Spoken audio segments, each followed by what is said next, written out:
Welcome to Penrose Learning, where we make understanding easy.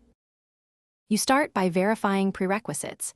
You must have a valid backup save or cloud snapshot and a spare memory slot. Once done, inventory the exact runes, talismans, and flask setup you'll restore. You do this because restoring fixed point parameters requires consistent pre-restore state. Mismatches cause progress loss. Make sure to disable auto-synchronization and note timestamped saves. Finally, position your character in a safe, unloaded area to avoid world state conflicts when you initiate the restore. You now perform the actual restore. Load the backup save into the spare slot and disable autosave. This prevents overwriting.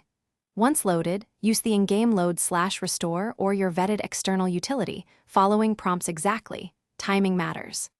After completion, immediately check your FP, runes, gear, and flask charges to confirm values matched pre-restore notes.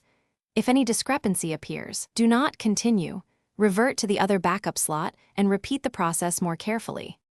To finish, re-enable autosave only after you confirm all stats and items are stable. Otherwise, you risk losing the corrected state. You should immediately test spells and skills that consume FP in a controlled fight to validate numbers under load. Once satisfied, create a new manual backup.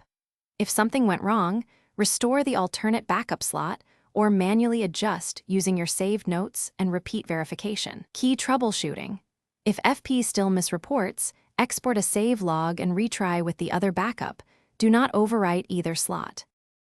Thanks for watching. If this was helpful, leave a like and consider subscribing. See you next time.